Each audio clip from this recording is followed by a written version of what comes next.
One car magazine didn't just call this the worst car ever made. It said it destroyed an 84-year-old American company. General Motors expected to sell 75,000 of them a year. In its best year, it sold just 27,000. And 9 years after it launched, the brand that built it, a brand older than the interstate highway, the brand that gave America the muscle car, was gone. This is the Pontiac Aztek, the car people point to and say, "That's the one that killed Pontiac." Except that's not quite true. The real story is stranger, because the people who built it were warned in writing that it would fail. They had the proof in their hands, and they built it anyway. Before a single Aztek reached a showroom, General Motors did what every car maker does. They put it in front of real customers in a product clinic. A quiet room, a covered car, a turntable, and a group of ordinary people asked one question: would you buy this? The Aztek didn't just score badly. According to Bob Lutz, the executive General Motors would later hire to fix its design, it scored dead last. Rock bottom, the lowest the company had ever recorded. People looked at it and asked if General Motors was serious. One said he wouldn't take it as a gift. That is the moment to remember, not the ugliness, the denial. Because instead of listening, the company's response, in Lutz's own words, was, "What do those people know?" They had the answer, and they threw it away. To understand why, you have to understand what Pontiac used to be. Pontiac was never supposed to be boring. It was born in 1926 as a cheap companion to a dying brand called Oakland, and within a few years, it had swallowed its parent whole. By the 1960s, Pontiac wasn't the budget option anymore, it was the exciting one. This was the division that took a big engine, dropped it into a mid-sized body, and effectively invented the American muscle car. The GTO, the Firebird, the Trans Am that growled across movie screens. This was the brand of wide track, whose whole identity was 3 words: we build excitement. For most of the 60s, it was the 3rd best-selling car brand in America. People didn't buy a Pontiac because it was sensible. They bought it because it had a pulse.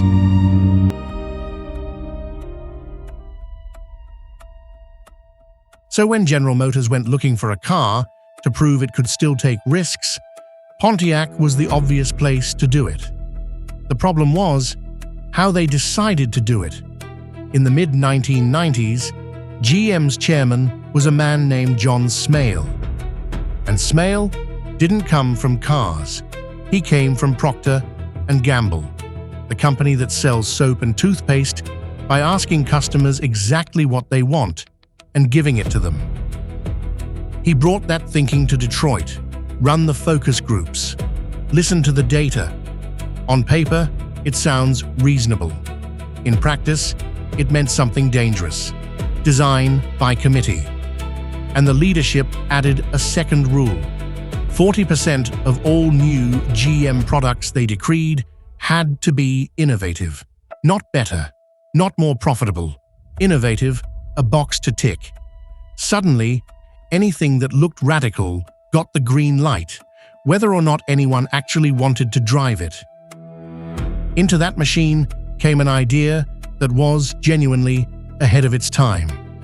Inside General Motors, the project had a code name: Bear Claw. The original concept was lean, sharp, a vehicle that was part car, part SUV, built for young people with active lives.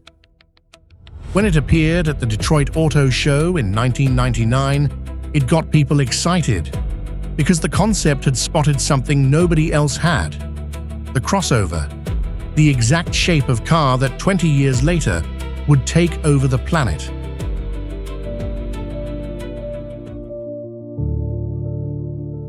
For one brief moment, The Aztek was the future. And then the accountants got involved, because a bad car doesn't happen in one decision. It happens in stages. To save money, General Motors ordered that the Aztek be built on top of an existing minivan platform, the same underpinnings as the Pontiac Montana. That single cost-cutting decision destroyed everything. The minivan floor sat too high, it was too narrow, and the sleek concept got jacked up and squared off into something with a strange, pushed-up rear end and acres of grey plastic cladding. One designer admitted the team kept telling themselves it was good enough until it wasn't.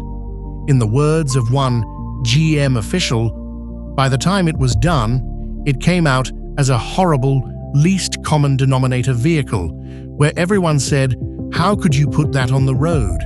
That is the trap of design by committee. Every person fixes their one problem. Nobody is responsible for the whole. You don't get the best ideas. You get the ones nobody hated enough to kill.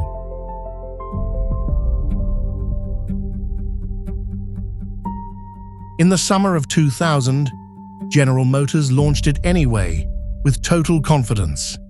The tagline was breathtaking, quite possibly the most versatile vehicle on the planet. They tied the launch to the biggest show on television, Survivor. And in February 2001, a bright red Aztek even paced the Daytona 500. And here's the part that gets forgotten. The people who actually bought one liked it. The Aztek scored among the highest customer satisfaction ratings in its class. J.D. Power named it the most appealing entry SUV of 2001. But it didn't matter, because the car was aimed at young buyers and then priced like it wasn't. Loaded, it pushed toward $30,000, far more than the customers it was built for could justify. General Motors had forecast up to 75,000 sales a year. It needed 30,000 just to break even. Its best year, it sold 27,793. It never broke even, not once.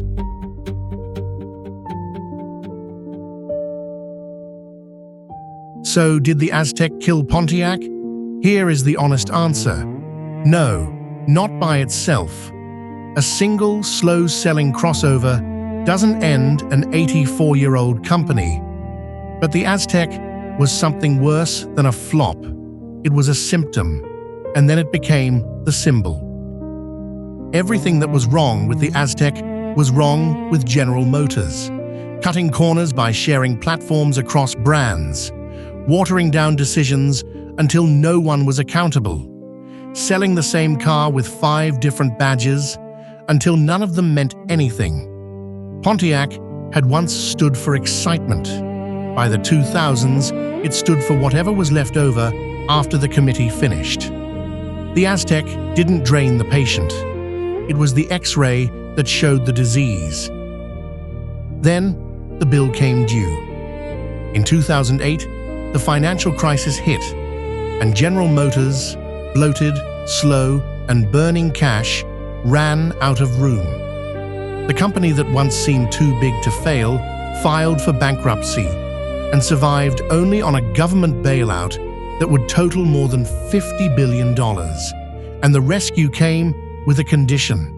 General Motors had to get smaller. It had to kill brands. Pontiac was on the list. The last Pontiac, a plain white sedan, rolled off the line in January 2010. That autumn, the final dealer agreements expired and Pontiac simply ceased to exist. 84 years. The GTO, the Firebird, we build excitement. All of it ended quietly, with a beige 4-door nobody remembers.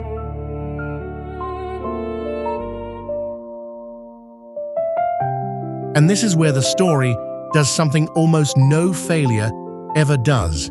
It comes back.